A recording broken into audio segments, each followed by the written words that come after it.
Hello, everyone. This is Lew White again, and I just wanted to record for you Dan's response to a letter that he received from a man who was in opposition to the name.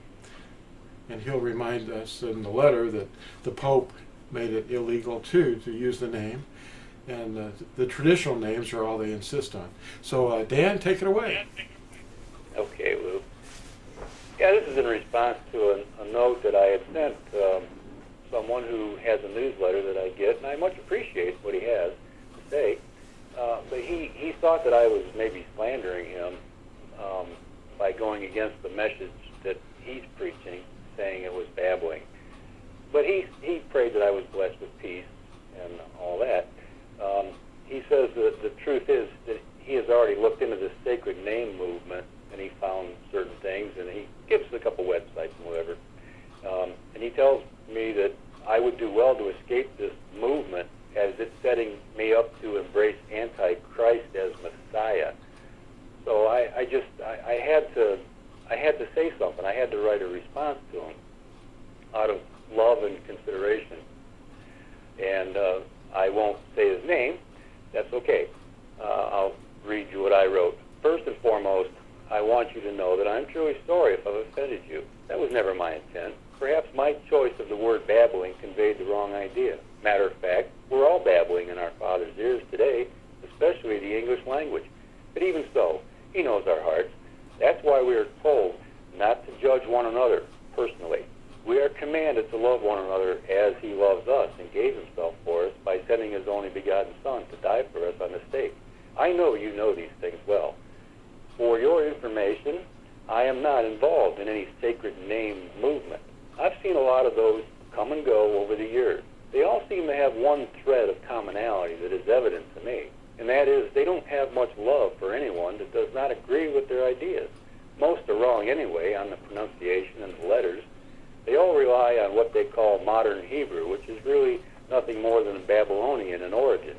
What really caught my attention years ago was Proverbs 30, verse 4. It's a riddle, and I could not answer it. I knew enough back then to understand that Lord or God was not a name, but merely a device in place of a name. All you have to do is read the preface of any NIV or King James translation, and they'll tell you that. I also know that there wasn't a letter V or W in Hebrew, or the letter J for that matter. So I knew his name couldn't be Yahweh or Jehovah. Even the Jehovah's Witnesses know his name isn't Jehovah. No one in any Christian denomination could give me a satisfactory answer, so I kept looking and praying for the truth about this. It was finally shown to me several years ago by our Heavenly Father, working through a brother that was searching for the same thing with over 35 years of research. This name truth is a bigger stronghold and controversy than the Sabbath Sunday issue. It's like people and teachers really aren't upset too much to find out that the Messiah's name is Yahushua. But when you tell them his name is not J-E-S-U-S, they really get riled up. Besides, how could it possibly be? Because the name J-E-S-U-S is less than 500 years old. Also, we know the anti-Messiah will come in the name J-E-S-U-S, the one everyone is familiar with, which happens to be the invention of the Society Asu, in other words, the Jesuit order, which I'm sure you know has infiltrated all the world's religions as of 1981.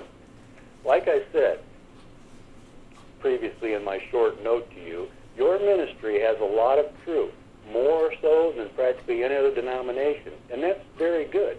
I was just hoping that I could point out some other very important things that you might look into, seeing as you are a teacher or leader of others.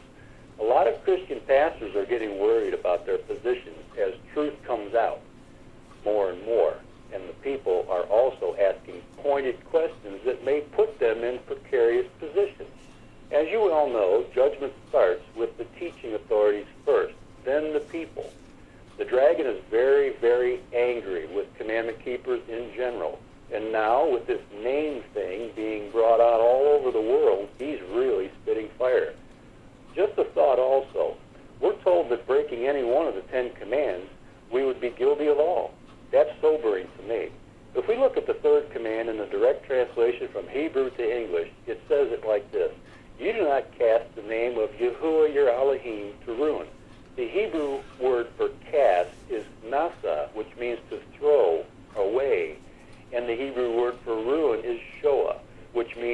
utter destruction or nothingness. That's a whole lot different than using his name in vain like the translations have written.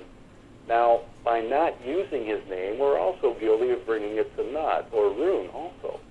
So if we don't know his name, we can't very well call on it, can we? So that doesn't constitute it as being sinful. But on the other hand, when we find out what his real name is and make excuses like we speak English now or he knows who I mean, that might not be a good stance to take, being as close to the end as we are. Please don't take any of this the wrong way. It's not about people at all. It's about doctrines that have been handed down by generations that are long dead. I have no agenda or argument with people. I'm only a lowly servant trying to wake people up from their slumber. I hope you look deeper into this and check these things out. Be careful what you find on the internet. There's truth and there's also a lot of deception too. I've included several articles that might shed some more light on these topics, if you're interested, of course. If not, that's okay too. No hard feelings from me. The P.S. I wrote, another interesting thing to me was back in 2008, the papacy passed a bull around to all of its dioceses that it is now against their law to use the name Yahweh in any prayer, song, recital, etc. I have to ask, if this so-called sacred name thing is from Satan, why is the papacy against people saying it? It's happening all over again. The religious leaders of 2,000 plus years ago blocked their ears when the people called out his name when he rode in on a donkey. Now may Yahuwah bless you. I sign my name.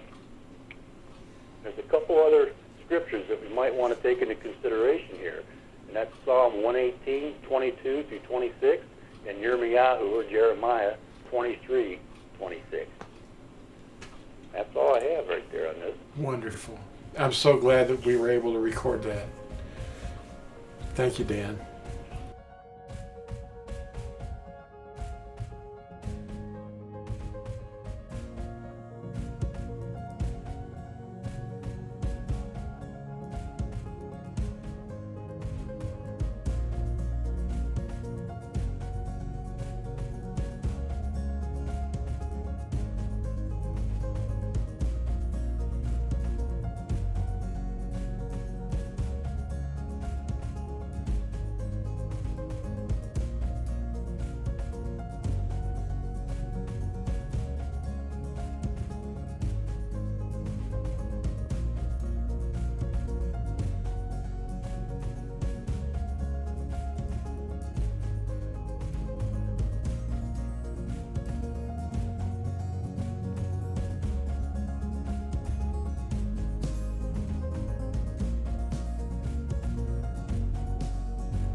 Yahusha said, "And many malicious prophets shall rise up, and lead many astray.